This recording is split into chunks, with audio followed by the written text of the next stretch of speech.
going to go over the KWS Student Internship Handbook, which for those of you online, you can find it online and follow along with us on there. Basically, this was created over the last summer to help bring a little more structure to the internship program. There's also one of these for the employer, for the employers, because it was important to align them with what we're looking for in our internship program, so that we might be able to have more quality internships for you moving forward. So the first page is just an introductory letter talking about an intro, talking a little bit about the program, and then we get into your support team here at KWS. I'm the internship coordinator here, so I work with both employers and students in the internship program. You're in pre-internship professional development right now, and then you'll be in the HPRM 4911 after this class at some point. How many sophomores do we have? Okay, juniors, raise your hand. Seniors? Okay.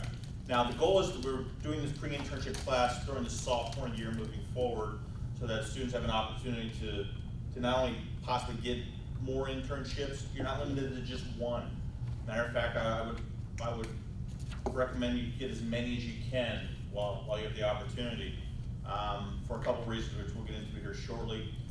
Second is we don't want you waiting until your senior year and then having any issues with internships and something happens and it holds you up. This is happening this semester where a student couldn't secure an internship and it's going to be a problem.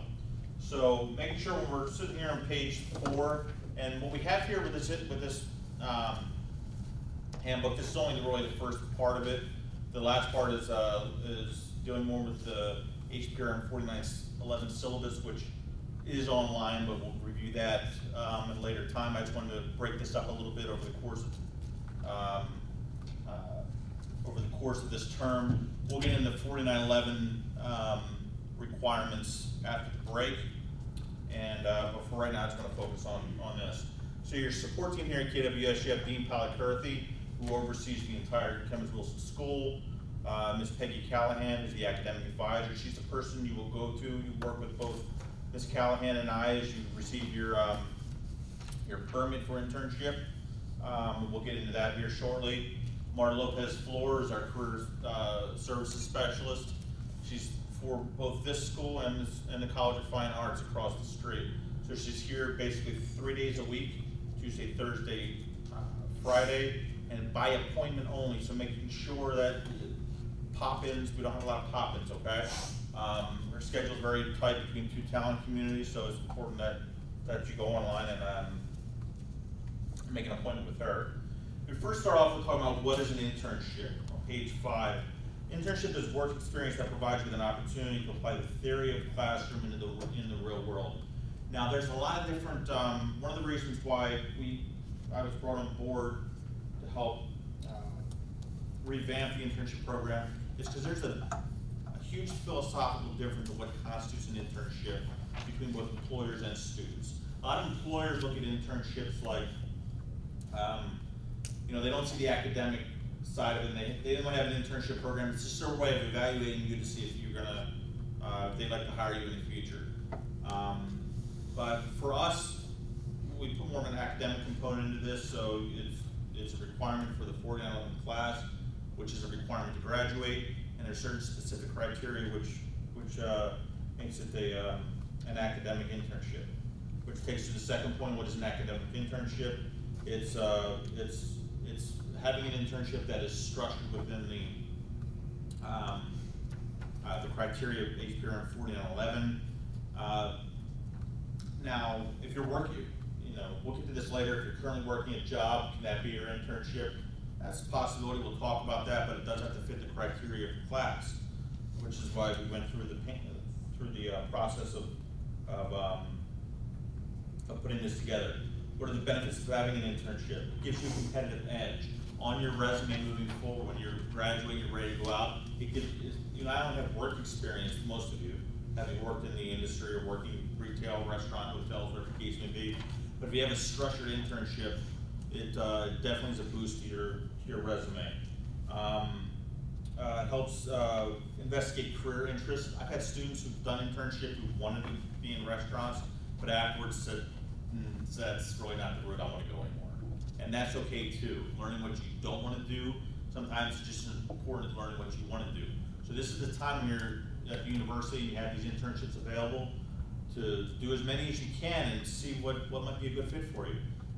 A lot of these internships turn into full-time job opportunities afterwards, so keeping that in mind as well. Again, strengthening your resume with professional experience, developing specific skills. Within the internship program, it's built in where you have learning objectives. That's what separates an academic internship from just a regular internship, is that each week, before you even get started, you're writing a memorandum of agreement with your employer saying this is what your learning outcomes should be for the internship, and that way you hold each other accountable.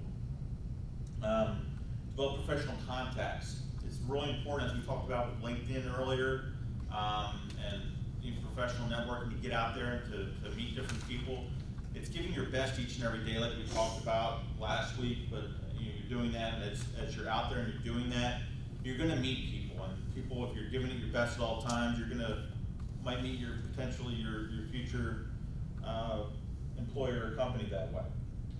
But either way, being out and working internship puts you in different circles for networking with other professionals. Learning directly from professionals. You learn a lot in Kenneth Wilson School, but it's really in a very structured environment when you're working both in the restaurant lab and in the lodging labs. You're working here within the Holiday Inn for a lot of your labs. But when you're out there, you're able to learn from different professionals from different settings. Some might be, either fine dining or luxury hotels, whatever the case may be. You're learning from outside professionals. And as I discussed, you understand the fields you might not want to get into, which is, again, as important as what you do want to do, is weeding out what you don't want to do. Next question, do I have to register for an internship for credit?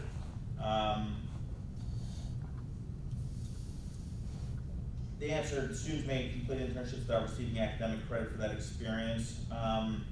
In other words, you can do internships that aren't for academic credit. That's fine, but you do need to have one. It is a requirement that for 4911 to graduate, that you do an internship that meets academic internship criteria. Again, that could be with the job that you currently have. It could be with another company. It'll be with that or with another company, which we'll get to that later. As to how they're vetted. So basically, you have to be in contact with myself or the career services specialist, and we all need to be on the same page as to what you're doing for academic credit. It is a very important component of your college experience. So our goal is to help make sure that you have a good one. Does Kenneth Wilson School require an internship as part of the course of study? Yes. In order to graduate, you need HBR and 4911. How many credits will you receive? You'll receive 3 credit hours, and that's for 360 hours of work. It was 480 before, but I lowered 360 for a couple of different reasons. First was employers were kind of iffy about bringing people on full-time, since it's basically a 12-week course. They were having to hire people full-time, with the laws regarding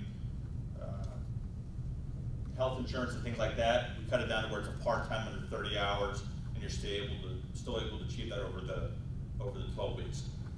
Another question I might have is, does that have to be within a semester? Can it be it doesn't have to be within a semester. You can take a semester of 4911, but the timeline for your internship could span an entire year. So that's why we do this here, so you're able to know what the requirements are. So when you register for 4911 and you're in the class, you're able to take your experiences and hopefully you've been compiling all your information from your internship that you can upload in HBR and 4911. Yes, ma'am. Do you have to have an internship, like lined up before you take the class, or does the class help you get one? No, you need to be lined up. This is the pre-internship, so this is what you're taking to help get you ready for the jobs, but you will be applying for internships, and you have to have that before you register for 4911. So I know our sheet to get verified is due April 1st, which is at the end of March. If we wanted to start our internship before the 4911 class, say we take it this summer, is that all right? Or should we wait No, that's okay, and that's a great question. It's like, can you start the internship hours before you're in the class? Yeah, the answer is yes, you can, but it's important to know the requirements for it. So what we want over here is the requirements for 4.11, and then so that way when you're in the class, you've already been doing the work. Some of it's really important to knock out in the beginning, which we'll get to, but you can start the internship earlier. Just contact us and let us know. We just need to know where you are in the process, but definitely do that, yes. Do you have to take the class and do your internship at the same time? Or like, if you do the internship, do you still have to do the class? It's good if you take the class concurrently with the internship. You do need the internship before you're able to graduate. But if you do the internship first, that's why you're going over all the requirements. If you just did the internship and you didn't know the requirements for HPR 4.11, then you'd be missing a lot of information and a lot of the work. You can do the work before you take the class, but you can't do the class before you do the work. Does that make sense? You can't take the class before you have an internship. You need an internship first. You can do that at any point before registering and being in 4.11, but you have to have that first, and you have to know the requirements for it because you have to do weekly. There's weekly assignments that you have to do. There's there's a lot of work you need to do in the beginning of your internship to meet the academic requirements. Okay. Was it like might have been last fall or maybe the spring before that? I forget which class exactly I had with you, but our final grade for this semester was to come here and watch them present from their 4911 internship.